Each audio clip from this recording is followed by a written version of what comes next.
আল্লাহ জানে। আল্লাহ যখন মানুষকে ছেড়ে দিয়ে মানুষকে বাদ দিয়ে বলল যে পশু পাখি কীট পতঙ্গ গ্রহ তারা তারা সকলের সেজদায় আছে, অর্থাৎ সেজদা তো সালাতের অংশ, সালাত এবং সেজদা দুটো একই অংশ, তারা সালাতে আছে, অতএব তারা সেজদাতে আছে, যে কথাটা বলা হয়েছে। আজ মানুষ যদি পৃথিবীতে না থাকে, টোটাল যে শান্তির ধর্ম তা টোটাল ব্রহ্মাণ্ডে বিরাজিত থাকবে, ধর্ম বিরাজিত থাকবে।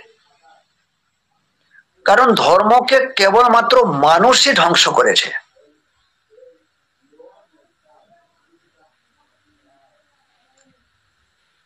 কেউ ধর্মকে ধ্বংস করেনি। ধর্ম কি? সকলের সমানভাবে বাঁচার অধিকার আছে, সকলের সমানভাবে বাঁচার অধিকার আছে। তা মানুষ না থাকলে এই পৃথিবী সুন্দর শস্য শ্যামলায় ভরপুর হয়ে যাবে, নদী তার আসল গতিপথ খুঁজে পাবে, পশু পাখি তার যে বাতাসের যে শুদ্ধতা, তার সকল কিছু নতুন ভাবে পৃথিবী যেন প্রাণ পেয়ে যাবে। একটা যে জগৎ একে অপরের যে পরিপূরক, একে অপরের যে সহায়ক, যে সালাত কায়েমে থাকা, তা কিন্তু মানুষ না থাকলে তা পূর্ণ হারে পূর্ণ সালাতি হয়ে যাবে। মানুষ এই সালাতকে ধ্বংস করেছে, এই জগৎকে ধ্বংস করেছে, এই সিস্টেমটাকে ধ্বংস করেছে, ধর্মকে ধ্বংস করতে এসেছে মানুষ। যে কারণে মানুষকে সজাগ করার জন্য কোন কোন অবতারকে মহৎকে এসে সজাগ করিয়ে দিতে হলো যে তুমি ধ্বংসের মূলে আছো, তুমি এত উপরে থাকার পরেও তুমি ধ্বংস করলে। পৃথিবীতে যা কিছুই বা দেখছো সবই সুন্দরময়, কিংবা তা বলতে পারো সুন্দর ও সুন্দরের ঊর্ধ্বে কিছু, সে না সুন্দর না অসুন্দর। তার সৃষ্টি জগতে যেমন আছে তেমনই আছে। আমার কাছে যেটা সুন্দর সেটা আরেকজনের কাছে অসুন্দর, তাহলে ওই যে জিনিসটা আমার কাছে সুন্দর সেটা আরেকজনের কাছে অসুন্দর কি করে? সুন্দর অসুন্দর তো আমাদের দুইজন ব্যক্তির মধ্যে আমাদের চিন্তা ভাবনায় খেলছে। আজ গোটা পৃথিবী কেবলমাত্র এই সৃষ্টির জগৎ আমাদের কাছে প্রতিফলিত হয়েছে। কারণ আমরা 3-4 মাসের বয়সের অবস্থায় যখন ছিলাম এই পৃথিবী আমরা ছিলাম, আমরা হেসেছি, খেলেছি, পিতামাতাকে দেখেছি, কারো কোলে গিয়েছি, কারো কোলে যাইনি, আমরা নিজেদের প্রস্রাব গায়ে মেখেছি, যেটা পশুরা করে, যেখানে প্রস্রাব পড়ে সেখানে শুয়ে পড়ে, যেটা আমরা শিশু অবস্থায় করেছি। ঘটনাটা বুঝে নাও, ওই 3-4 মাসের শিশুর কাছে জগৎ কিছু, জগৎ বলে কিছু আছে। পাহাড় পর্বত, প্রবাহিত নদী, সাগরের ঢেউ, অমাবস্যা পূর্ণিমা সূর্য কিরণের যে খেলা, আকাশের যে নির্মলতা, কোনো কিছু আছে? ইভেন সে নিজেই কি আছে? সে কি জানে আমি ছেলে না আমি মেয়ে, লিঙ্গের কি পরিচয়, আমি কালো না আমি ফর্সা, আমি কেমন কোন রকম পরিবারের জন্মগ্রহণ করেছি, সেটা দরিদ্র সীমার নিচে নাকি কোটিপতির ঘরে? কিছু আছে তার কাছে? তা এই যে কিছুই নাই, আমিও ছিলাম এই জায়গাতে। আল্লাহ তামাম সৃষ্টির জগৎ, আজ বানর, হনুমান, গেরিলা, শিল্পাঞ্জি এত লাফিয়ে ঝাঁপিয়ে বেড়ায়, এত অমক তমক নানান কিছু করে, কিন্তু তারপরেও তারা ওই ছোট্ট শিশুটা। জগৎ বলে তাদের কিছু কিছু নাই, সুন্দর অসুন্দর বলে কিছু নাই, ভালো মন্দ বলে কিছু নাই। কি আছে? কি অন্ধকারে বাস করছে আমাদের ওই শিশু জীবনটা, যখন আমরা বুঝতে পারছি না আমরা ছেলে না মেয়ে, কালো না ফর্সা। আমাদের ওই জীবনটা কি অন্ধকারময় জীবন নয়? ওই অবস্থায় যদি আমার থেকে যেত, আমার চেতনার বৃদ্ধি যদি না ঘটতো,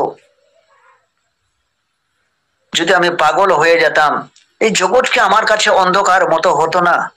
মানুষের নানান অনুষ্ঠানের মধ্যে দিয়ে, নানান সাজ পোশাকের মধ্যে দিয়ে মানুষ আনন্দ ফুর্তি করছে, একে অপরের বাড়ি যাচ্ছে, মিলছে, জগতে নানান দৃশ্য দেখছে, সুন্দরময় জায়গাগুলা পরিভ্রমণে যাচ্ছে, কিন্তু একটা পাগল, তার কাছে সুন্দরময় জগৎ কোথায়? তার কাছে জগৎ কি আছে? কোথায় জগৎ সৃষ্টি হলো? কোথায়?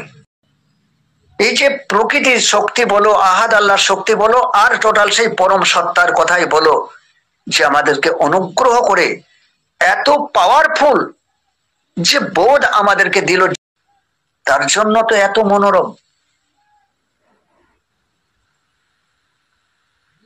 তার জন্য আমাদের দায়িত্ব নাই?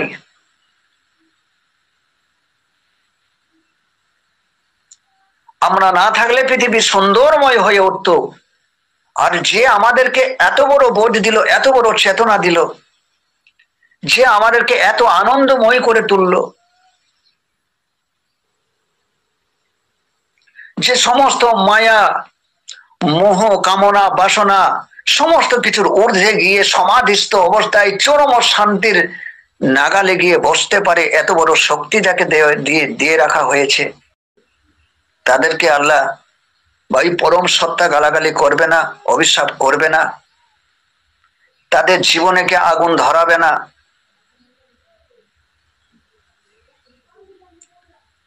সেই সত্তাই, সেই পরম সত্তাই তো আমার মধ্যে দিয়ে প্রকাশ হচ্ছে বলেই তো আমি সব কি বুঝতে পারছি।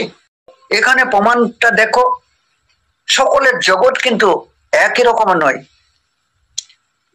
একটা বড় বাগানে কেউ যাচ্ছে, চিন্তা ভাবনা দেখো, বড় বাগানে কেউ গিয়ে বলছে, আরে সর্বনাশ ব্যাপারে, কত টাকা গো, মানে গাছগুলা দেখে সে টাকা দেখতে পাচ্ছে, গাছ দেখতে পাচ্ছে না। ওই বাগানে যখন একটা ছাগল গরু যাচ্ছে, সে বলছে আমার কত খাবার আছে। ওই বাগানে যখন একটা কবিরাজ যাচ্ছে, সে তখন গিয়ে ওষুধের পাহাড় খুঁজে পাচ্ছে।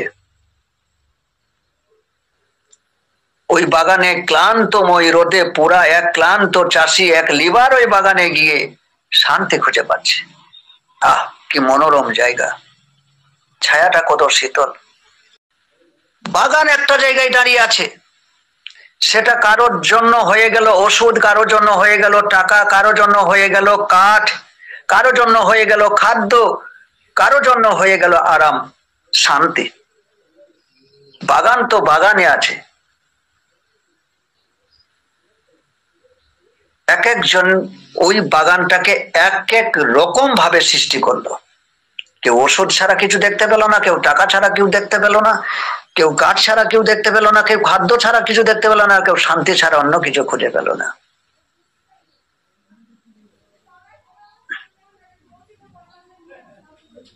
এই জগৎকে সৃষ্টি করলো। আজ মুক্ত বাতাসে স্বাধীনভাবে একাকি ঘোরার ক্ষমতা নাই কাউকে কাউকে। 200-500 মিলিটারি ফৌজ গাইড করে যেতে হয়। এটা সুখ? এইটা স্বাধীন জীবন? যে আমি যেখানেই যাব সেখানে আমার পাশে 200-100 মিলিটারি গার্ড আমাকে গাইড করে করে নিয়ে বেড়াবে? আমরা ওকেই সুখ ধরেছি, যে দেশের প্রধানমন্ত্রী মানে তার আর সুখের শেষ নাই। কিন্তু আমি যে ফ্রি অবস্থায়, মুক্ত অবস্থায়, যেখানে খুশি সেখানে গিয়ে আমি বসতে পারি, গাছে হেলান দিতে পারি, সকলের সঙ্গে সাধারণভাবে আমি কথা বলতে পারি, নদীর ধারে গিয়ে একাকি বসতে পারি, আর তাকে প্রত্যেকটা মুহূর্তে গাইড করে বাঁচতে হয়। অর্থাৎ সে ভয়ে ভয়ে বাঁচছে, সে আতঙ্কে বাঁচছে। এই বুঝি জীবন যাই, এই বুঝি জীবন যাই। না হলে কেন এত গাইড? আমরা ওটাকেই বলে দিয়েছি চরম সুখ। যাদের উপরে আমানতের দায় মাথায় দিয়ে পাঠিয়ে দিল, সৃষ্টি করা হলো, তুমি আমার আমানতকে রক্ষা করতে পারবা। কি আমানত? আমাদেরকে কেউ কেউ শিখিয়ে দিয়েছে আমাদের বীর্য হচ্ছে আমানত, ওইটা আমাদেরকে রক্ষা করতে হয়। ঘেন্না লাগে। গোটা পৃথিবী মই যে সৃষ্টির জগৎ আমি দেখছি, এই জগৎ আমার কাছে আমানত।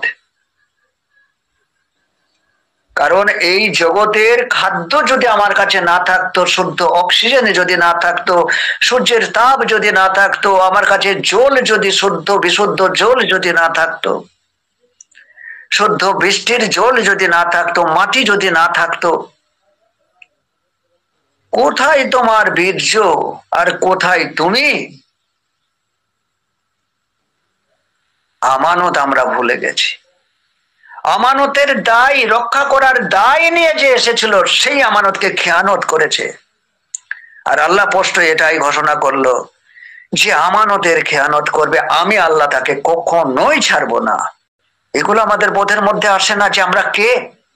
এরপর আমাকে আল্লাহকে পেতে হবে, আল্লাহকে লাভ করতে হবে, আল্লাহকে দেখতে হবে, আমাকে আমাকে মানে অলৌকিক ঘটনার মতো আকাশ দিয়ে উড়ে বেড়াতে হবে, পানি হেঁটে বেড়াতে হবে, আমাকে ছুমন্তর দিয়ে কারো রোগ ভালো করে দিতে হবে। এর জন্য আল্লাহ আমাকে পাঠিয়েছে।